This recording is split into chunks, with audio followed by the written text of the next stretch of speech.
You're watching Bold Faces with Tricia Eseigbe Kerry, and we have a special guest in the house today, the ED of T.Y. Danjuma Foundation, Mrs. Florence Etta. Welcome to Bold Faces. Thank you, Tricia. You are really looking nice. You're glowing, actually. Thank you very much, but not as good as you.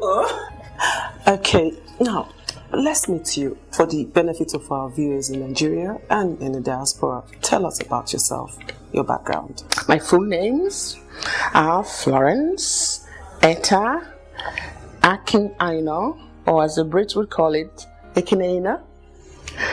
I was born in Cross River State and grew up in a small town, well, not so small anymore now, called Ecom. And it was absolutely gorgeous. I keep saying to people I'm a small town girl, and I loved it. I come from a large family. Growing up in my household, I was the last of 10 children. I went to a Holy Child secondary school in northern Cross River State called Holy Child Secondary School, Mount Carmel, Ogoja. And from there, I crossed over to an all-male boys secondary school to do A-levels. And that also was a Catholic school. It was our brother's school. We called it Marinol Secondary School.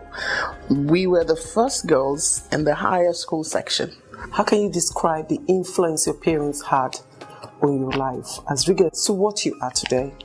I often say that much of what I am today is because of my parents. My father was an incredible disciplinarian. I remember once, I had said, we're not allowed to say idiot, or any kind of insults were not supposed to pass through your lips in my father's house.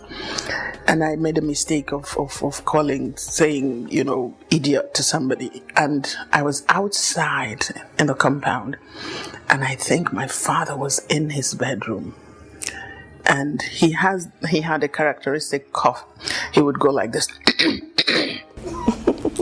And he did that. And I'm like, I am dead. So he just sent somebody to call me. And once my father calls you, you know you're going to be lashed. And he gives lashes with a proper cane from real cane, not any of these things that's going to break. And hard work, my father was an epitome of hard work, as was my mother. So for me, hard work is like, something to do. It was lovely. It was nice. My parents were a significant influence on my life and what I am today. Now, let's be a bit personal.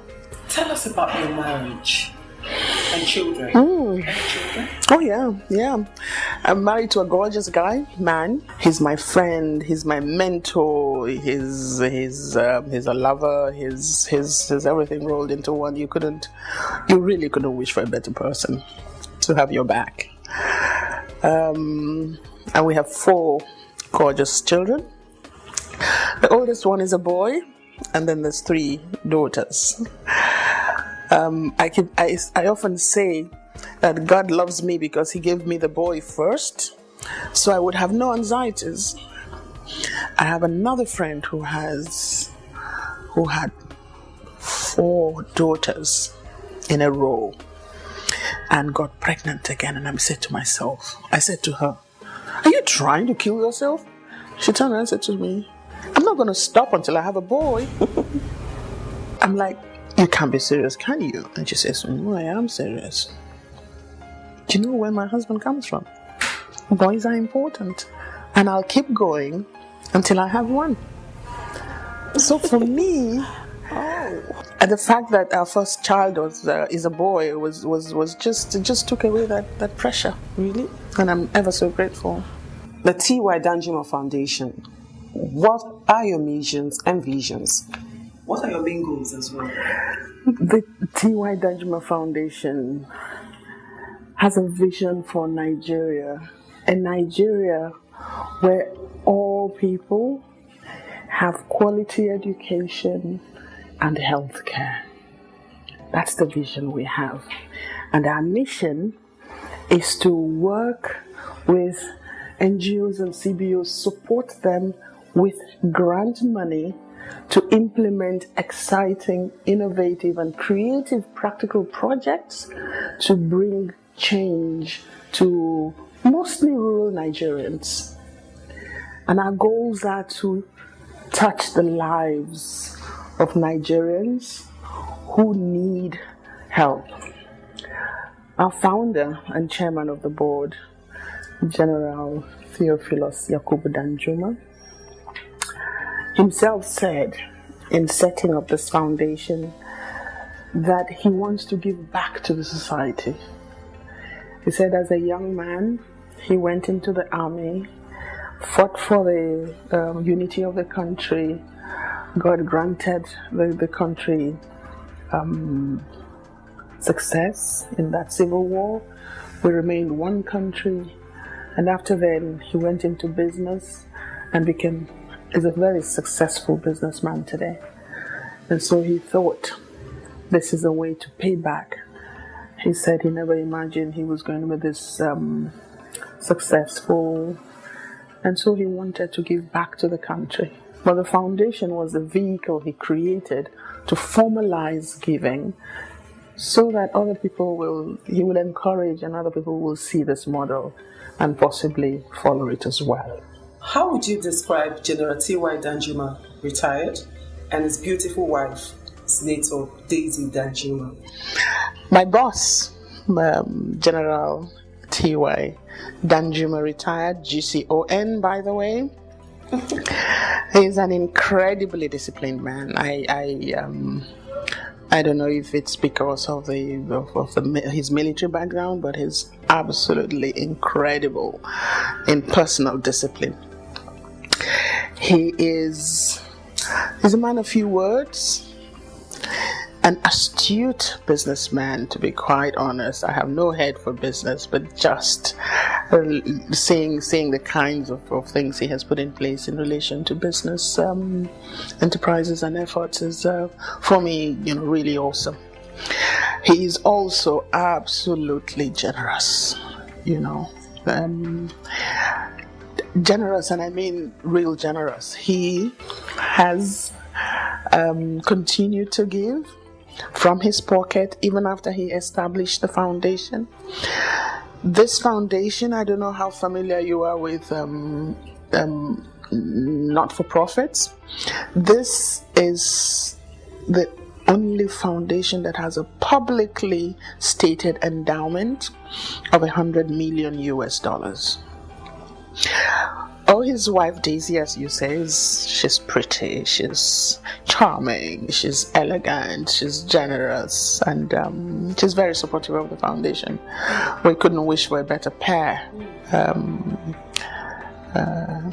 to be behind the foundation, really. I'm particularly grateful for them and the kind of people that they are. Now, let's talk about your funding areas. Who is eligible, and how do people gain access to your grants? First and foremost, you have to be a non-governmental organization registered and working in Nigeria. You can also be a community-based organization. And for the community-based organizations, we're particular because we work with CBOs in either Edo or Taraba states. And the reason was some of them do not have the same level of sophistication as the larger NGOs. So after the foundation, the main grant was created as a primary strategy for funding. And it was found that the grants were not being received by smaller associations at the grassroots. So we created a facility called Community Funds for Edo State and Taraba State. And for those ones, community-based organizations that are not as seriously structured, but at least have been formed, they have documentation that forms them. If they're registered, even with their social services or local government areas, they can apply for a grant. Yeah, the T.Y. Danjuma Foundation delivering all its mandate to people. You would have some challenges you've been facing. Yeah. What has been the challenges so far? Well, the first challenge we have had from the very get-go is this notion that it is our money, let's go get it. And so there is a tendency to be unserious about what ideas people are presenting to us. So they don't imagine that we would look seriously or would pursue them seriously. And that's the general feeling, because they think, oh, they have money, the founder has money, it is our money, so, let's go get a piece of the action. It's a piece of the cake, really. So that pervasive feeling that, oh, they shouldn't be so, they shouldn't be so diligent, they shouldn't look so hard, they should just give us the money. There's that feeling still out there. The second one is the fact of the capacity to do the work. We still have a growing NGO sector, and often the idea, there's some kind of a disconnect between the results they want to see and the activities that they have put down together. So that we have to, from the foundation, take quite a bit of time to see that what they want, the results they want to see, are logically linked with the ideas that they are proposing. That takes some doing, takes some going and coming, and some expertise even within the foundation itself. And the final one is the skills for monitoring, tracking their own activities and reporting real results. Often they are reporting activities which really, they will tell you what they are doing. We want to hear what the results of what they are doing are.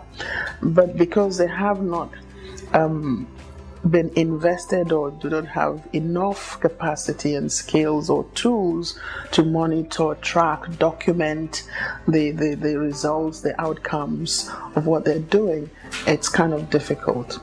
But going forward, we are insisting and making it clear we're training them. We have had to train from the very beginning. We actually started training our grantees very early on because we realized the skills gap and capacity limitations. So those are basically three of the major ones we have. BOLDFACES, a Pinnacle of Success. You would have some set things you plan to achieve. Yeah. Are there things that you've not achieved that you've planned to? For me, what 2 or 3 basic things I was hoping, I am invested in getting is, one, to get our impact, fairly clear. So we need to track better, we need to record better, we need to document better, and we need to tell people better about who we're reaching, where we're reaching, and how we're reaching them. Second thing is also basically go out there in a more systematic manner and show the public what it is that we're getting as results. So the first thing is to track and capture the results, and the second thing is to show to others how we're capturing these results.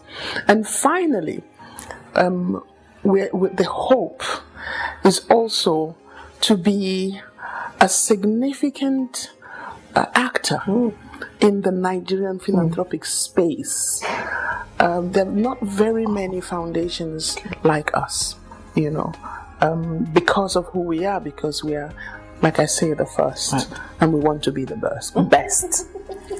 I'm sure with the way you're going, you would be the best. I sure hope so, and with your help and God's, we'll get there. Now, there is a serious issue in Africa, in Nigeria. Okay. Child sexual abuse. Child sexual abuse now is a growing concern in Nigeria. Oh, okay. What will be your take on the fight against child sexual abuse in Nigeria?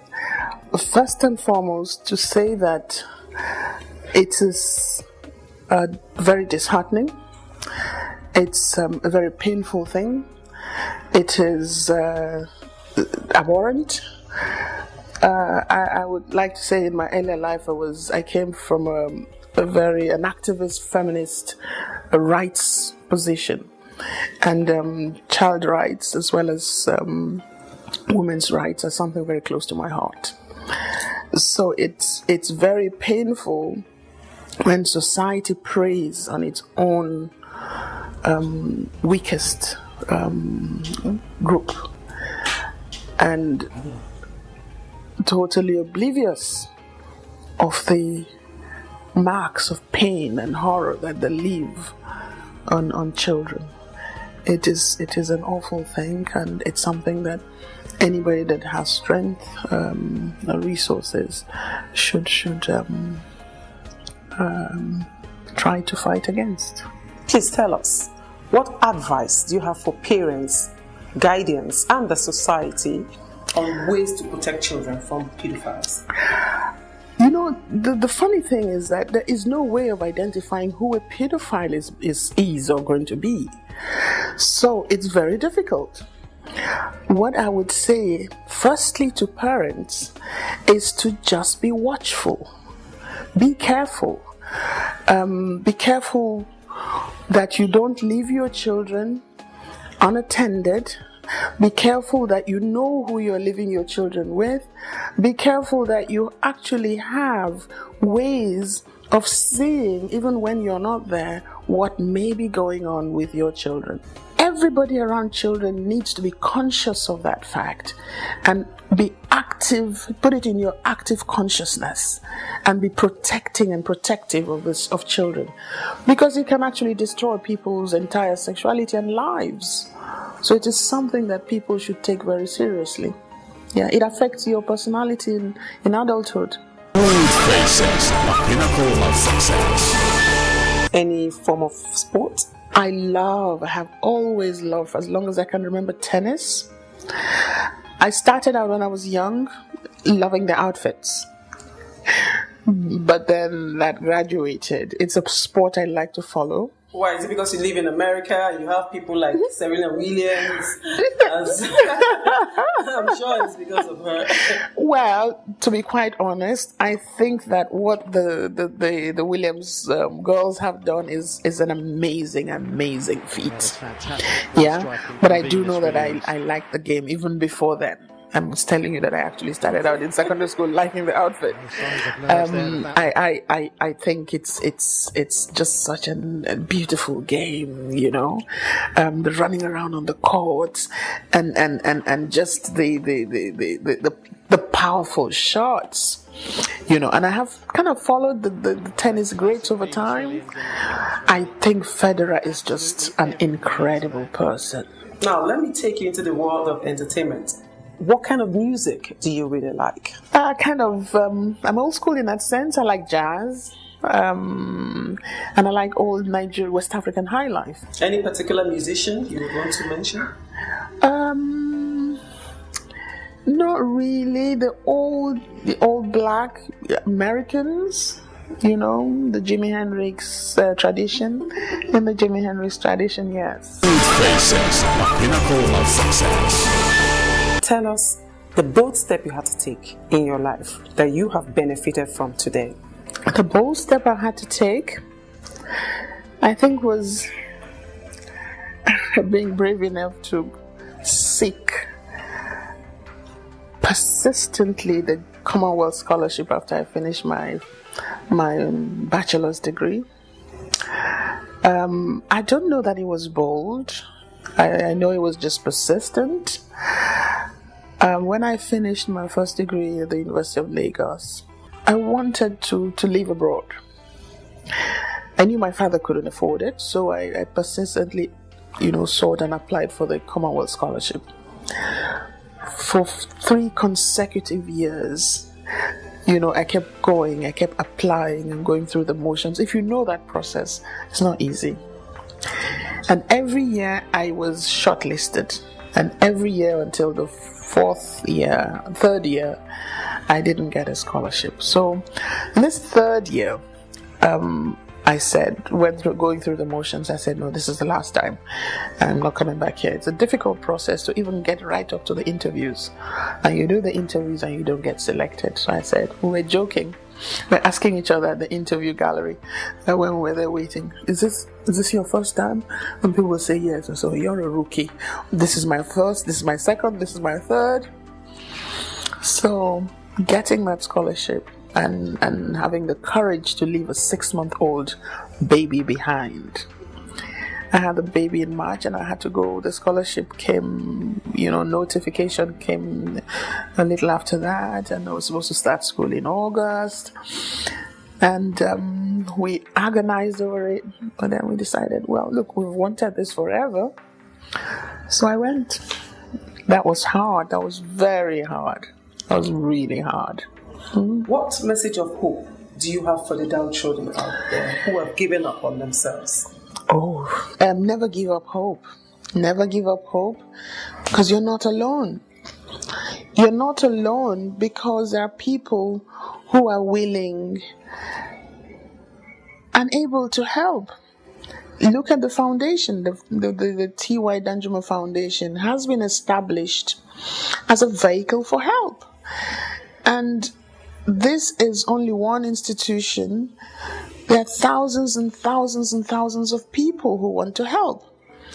I have often said the African family is a basic source and summit, if you like, of help. I know that times are difficult, but you will always find somebody to help. So don't give up, because you're not alone. Honestly, it's been really exciting. I just want to say thank you so much for showing up on this special edition of BOLDFACES. Thank you very much. I enjoyed it too. Thank you. Thanks. My name is Florence Etta-AkinAina. Keep watching BOLDFACES with Tricia.